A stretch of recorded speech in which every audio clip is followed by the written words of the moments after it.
Hello and welcome back, and today I want to talk about two QNAP NAS systems. Before we go any further, let's knock a disclaimer straight off the bat. Right now, this video is about comparing the brand new TS-451D2 versus the TS-453D, but the more astute of you may think, that's a bit bloody big, isn't it?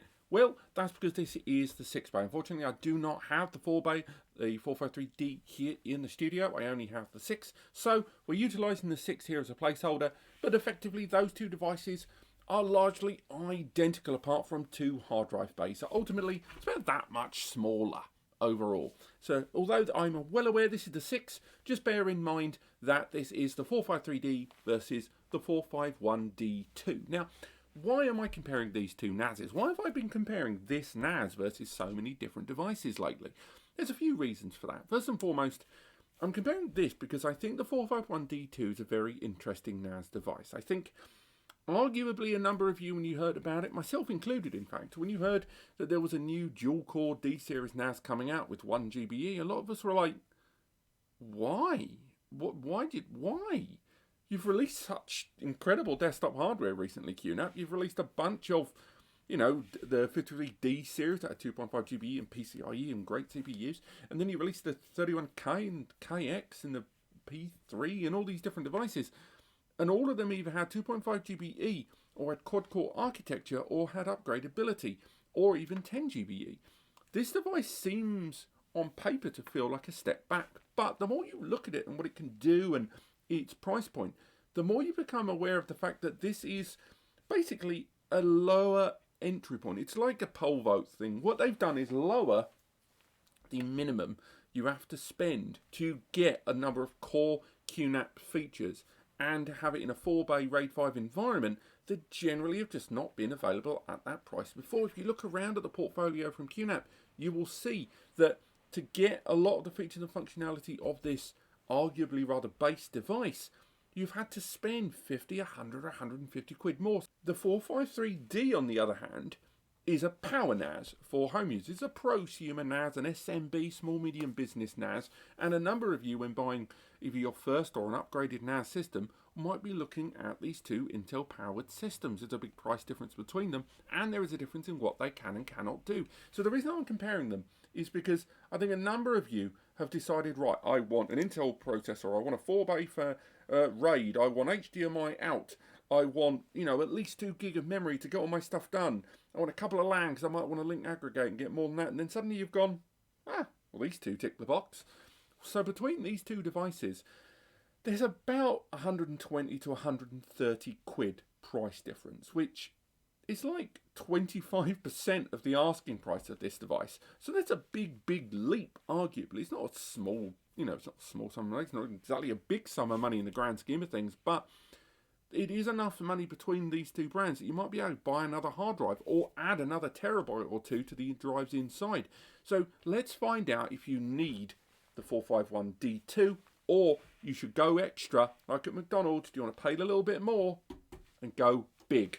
With the bigger fries, the bigger drink, and the larger CPU. Let's go through it. So, with the 453D arriving at 550 quid, give or take, and the 451D2 arriving at about 430 quid, it has to be said that you would expect a lot of features and functionality for a few £100, and you get that. They are both combined hardware and software RAID solutions. They both arrive with a myriad of applications from QNAP in the first party for handling photos, videos, and music in Video Station.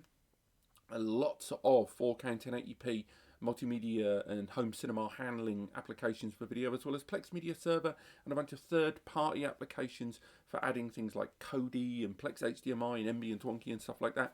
In terms of music, you've got multiple music applications that go from the very basic with Music Station, with a bit of thumbnail scraping and stuff like that, to some really detailed MP4A and audiobook and high-end audio handling applications too. In terms of photos, you've got Photo Station, but you've also got QMaggie with AI photo recognition, and all the way through that multimedia console doing a much more intelligent and customizable handling of indexing and transcoding and thumbnail generation and more in the background. And in terms of backup. You've got so many different backup apps that are tailored to different users. You've got Hybrid Backup Sync 3 to create your multi-tiered backup strategy. You have got QDedupe and QReplicator and all these different applications. BoxSafe as well for backing up different kinds of data from the more enterprise G Suite and Office 365 to basic USB or NAS to NAS backups via rsync and stuff like that. On top of that, you've got file handling and file management in FileStation, Q filing and Q search as well, that allow you to search through files fastly and intelligently, as well as archiving your data periodically as needed, with multiple backup tiers and strategies from snapshots in the background to some of those other backup tools I mentioned. You've got BoxSafe for migrating data between G Suite and Office 365. You have got Virtual JBOD to bolt your storage onto cloud platforms, and Hybrid Mount to bring cloud platforms bolted to your internal storage to appear localized. You can use all those applications. When I'm saying it, oh my god, I don't even touch on virtualization or surveillance with QVR Pro and 8 camera licenses. And I know I'm going on a little bit. We've got Linux Station, we've got Hybrid Desk Station or HD Station for a parallel HDMI output and a KVM keyboard video mouse setup, with numerous VM applications supported, and even more than that, a burgeoning homebrew community which are creating applications designed for PC, Android systems and porting them over to NAS, from games to retro arcade recreations to photo and video editing applications, Skype, bloody YouTube, all of it. There are so many applications for these. So regardless of which one of these two you buy, you're getting a combined hardware-software solution. But you didn't come here to know what's the same. You didn't come to a video that said compare to be told that they're the same. You want to know what's different. So what this comes down to isn't price, it's value. It's what you're getting for your money. So don't focus too much on that price difference between them, that 120, 130 quid. What I want you to think about is the money you're paying at the beginning. So 550 and around 430 between these two devices. Okay, this is what you get for that money. They're both 4-bay NASes. Ignore the fact this is a 6-bay. They're both 4-bay NASes. They've both got the kind of aesthetic that QNAP are quite well known for. They've both gone for a kind of black external chassis there, two-tone charcoal, very much part of the D series. Both got front-mounted USB ports and a one-touch copy button there. They've both got plastic external chassis, although this one's arguably a little bit more kind of curved edge, whereas the 451D2 is a lot sharper in its aesthetic. On the rear, we can see a lot of those ports. I know you guys have probably noticed a lack of PCIe backplane. I'd removed that for another video where I was doing Wi-Fi 6 cards, and unfortunately I can't find the backplane. It will turn up eventually, but that is supposed to be covered. They've both got similar ports, but obviously the more expensive device seemingly has more going on. So they've both got USB ports on them, although there are 4 USB 3 ports here on the 451D2. The 453D arrives with 2 USB 3 ports and 3 USB 2 ports. A little disappointing about those two, gotta say, but in that KVM setup of keyboard, video, mouse, it means that you can attach a visual device, a TV, a monitor, whatever, connect a keyboard and a mouse and use it for standalone surveillance with QVR Pro and those 8 camera licenses, or standalone VM with a Linux station to have Ubuntu, or you can utilize it for a virtualization station to run a Windows VM. You can run it lots of different ways, and again, that is running parallel to the network and internet access as well. Multiple users and multiple apps all accessing the device at the same time.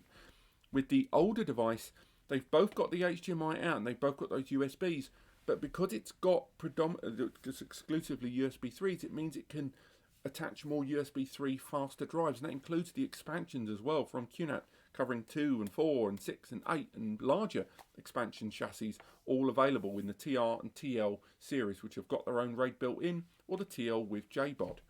Now, one big area of distinction is the LAN ports. They've both got 2 LAN ports there, but the 451D2 uses an older generation 1 gigabit Ethernet, 100 megabytes up to about 109, 110 meg per port, which can be link aggregated to around 220 plus megabytes per second transmission, which is always good to hear with lag. But the newer generation 2.5 GB ports on the 453D allow up to 250 megs per port, which can then be link aggregated to up to 500 megs. So 2.5 GBE, and there's 2 of them.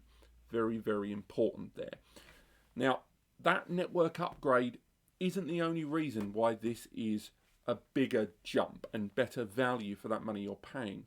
They're both HDMI 2.0, so you've got 4K output, 60 frames per second, which is lovely. And they've both got a CPU that I'll touch on in a bit that supports 4K. But one giant area of difference is that thing that I alluded to there, that PCIe upgrade slot, which is PCIe Gen 2 times 2, which again isn't fantastic. It has to be argued. It's, you know, it would have been nice to see a larger bandwidth on that PCIe, a 2x4 or larger. But this chipset is already pushed to its very limits with the hardware architecture we're seeing here as it is, has to be said. But the ability to add 10 GBE network connectivity, the ability to add NVMe or SATA SSD caching bays, the ability to add combo cards, the ability to add Wi-Fi 6 network cards, the ability to add any kind of improved network interface or internal performance upgrades via that expansion port cannot be overstated. It is a device that brings a lot more future-proofing to its architecture than the 451D2. And that stands out in a number of other ways too that I'll allude to. But the PCIe upgrade and utilising some of those QM2 cards from QNAP, it really is a big part of why I think the 453D is the better choice. And I know, you know, don't skip to the end of the video yet, but take my word for it, it wins, okay? Now, in terms of internal architecture, that's another area of huge distinction, because although these have been released a few months apart, it's worth highlighting that they're very much products of their own series of devices as they have evolved over time. They both arrive with the Intel J4000 series processor, but the J4025 in the 451D2 is a dual-core 2.0 GHz CPU that can be burst up to 2.9 GHz. It's got UHD 600 embedded graphics, and it supports DDR4 memory, and its CPU benchmark score is at 1900, give or take. I think 1940 something, I think, the time of recording. But it's not as much as you're getting on the 453D, and so it shouldn't be, given the price. The 453D arrives with a J4125. It's a 4-core CPU at 2.0 GHz that can be burst up to 2.7. Same embedded graphics, but 4 cores rather than 2. And it arrives with 4 gig of memory by default that can be upgraded to 8. Whereas this device arrives with 2 by default, and you can get a 4 gig version, but you've got to pay more, and that goes up to 8 as well. But they're just better base CPU and memory options by default on this, which ultimately means it's going to use less power doing each task, or overall that it has more overall resources to take advantage of to do more tasks long term. That's not just on day one with multiple users and multiple apps all accessing at once, but future in its lifespan, and the upgradability cannot be overlooked. It's worth highlighting even on the warranty stakes. QNAP gives this 2 years of manufacturer's warranty, whereas on the 453D, it arrives with 3 years of manufacturer's warranty. So again, there was a big price jump between them, and arguably that price difference between them would allow you to add at least a terabyte to each of those drives in terms of when buying, fully populating this device on day one. But I just think it's much better value to go for the 453D, because it's got a much longer lifespan, it's much higher glass ceiling overall, and you're just getting more for your money.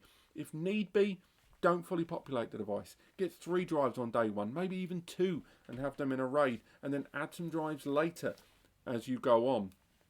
The money you are going to save by going for this may be to your detriment later on. If you're a home user looking for something to stream media to all your network devices, a low-level Plex system, if you're a console gamer, you want to watch your movies on the fly with transcoding and 4K as well. If you want to support your family with their photos, with multimedia for everyone's devices, and backups and more, this is a great solution for that.